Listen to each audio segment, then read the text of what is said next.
E se eu te dissesse que a maior igreja do Ocidente, aquela que hoje é vista como símbolo de poder e tradição, nasceu como uma pequena seita perseguida, um grupo marginalizado, odiado e caçado, que depois de séculos se transformou em perseguidor. Mas essa virada não foi apenas política, foi espiritual. E o preço, o sangue de mártires, o silêncio da palavra e o peso de heresias que mudaram o rumo da história. Fique comigo até o final, porque você vai descobrir como a crise mais sombria da fé revelou a verdadeira pergunta que ecoa até hoje. Estamos, de fato, fiéis à palavra de Deus? Por 3 séculos, a fé viveu nas sombras, reuniões às escondidas, escrituras sussurradas entre pedras frias. Para Roma, um problema. Para o judaísmo instituído, um estranho desvio. Eles não deviam à autorização de um trono, deviam a uma palavra. Então vieram 3 datas que mudaram tudo. 313 depois de Cristo, o Édito de Milão abre as portas. A perseguição oficial chega ao fim. 325 depois de Cristo, Niceia traça linhas, o que é ortodoxo, o que é herege. 380 depois de Cristo, Tessalônica transforma uma fé perseguida em religião do Estado. O que era raro tornou-se rito. O que era humildade tomou estandartes. E entre pergaminhos e púlpitos, uma semente foi plantada. A semente da tragédia. Fique, porque agora começamos a desvendar o preço dessa transformação.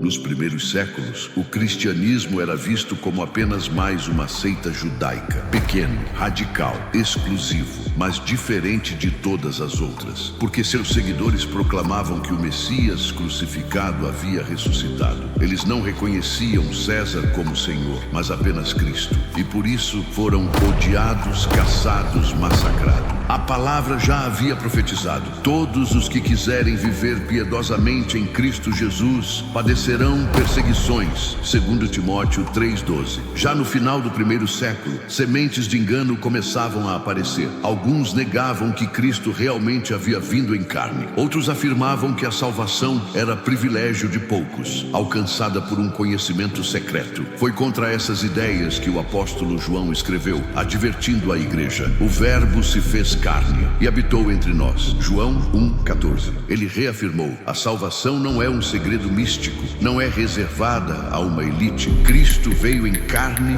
e osso para todos os homens. Logo depois, outra heresia abalou a igreja: o arianismo. Ário, presbítero de Alexandria, ousou ensinar que o Filho não era eterno. Segundo ele, houve um tempo em que Cristo não existia. Se fosse assim, o Filho não seria Deus. A Trindade desmoronaria e a cruz não teria poder de salvar. No ano 325, a igreja se reuniu em Niceia. Ali, bispos de todo o império declararam em uníssono: Jesus Cristo é verdadeiro Deus de verdadeiro Deus, gerado, não criado, da mesma essência do Pai. A heresia foi condenada, a verdade foi preservada, mas a batalha pela fidelidade à palavra estava apenas começando.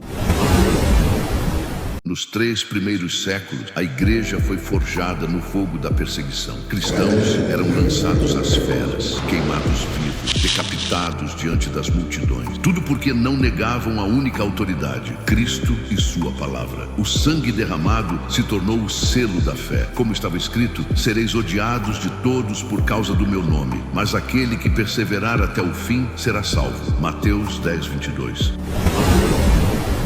Mas então o cenário mudou. Em 313 depois de Cristo, Constantino assinou o Édito de Milão. O cristianismo deixou de ser ilegal. O martírio forçado chegou ao fim. O perseguido respirava alívio, mas sem perceber, já caminhava para outro tipo de armadilha.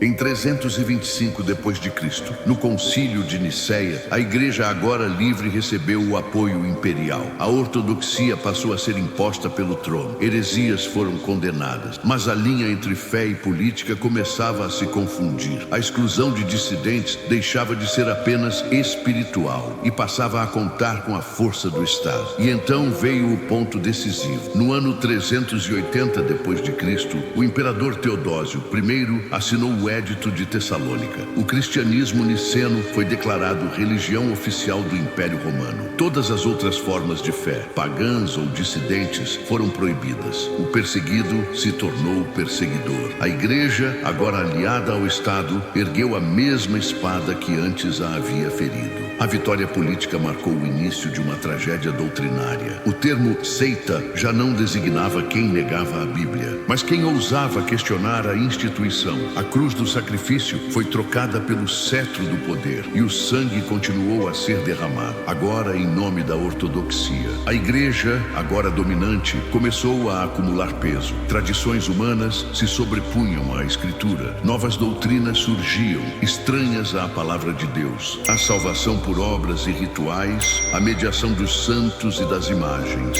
a doutrina do purgatório como lugar de purificação pós-morte, a venda de indulgências para a remissão de penas temporais, a transubstanciação na Eucaristia, a oração pelos mortos e culto às relíquias, a confissão auricular obrigatória a um sacerdote, a proibição do matrimônio aos clérigos, a canonização de santos como intercessores celestiais, o batismo de infantes como necessário para a salvação, a imposição do celibato clerical, a infalibilidade papal em questões de fé e moral, a tradição como fonte de revelação equiparada à Escritura. O eco da cruz foi abafado pelo som das coroas e a voz da Bíblia silenciada pelo decreto dos homens. A palavra já advertia: este povo se aproxima de mim com a boca e me honra com os lábios, mas o seu coração está longe de mim, e em vão me adoram, ensinando doutrinas que são mandamentos de homens. Mateus 15, 8, 9. O perigo não era mais apenas externo, o maior inimigo estava dentro. O desvio começava quando a voz humana ousava falar mais alto que a voz de Deus. A Escritura foi acorrentada, trancada em línguas mortas, longe do povo. O acesso à verdade tornou-se privilégio de poucos eruditos. O que antes era uma seita perseguida por Roma, agora se tornava uma instituição que perseguia aqueles que clamavam pela Bíblia. A cruz, que deveria libertar, foi usada como bandeira de opressão. O sangue que antes era dos mártires, agora era das vítimas da própria igreja. A verdade foi escondida sob camadas de tradição, e a autoridade suprema deixou de ser a Escritura para se tornar o poder de homens. Os séculos passaram, impérios caíram, reinos se ergueram, mas a verdade de Cristo permaneceu.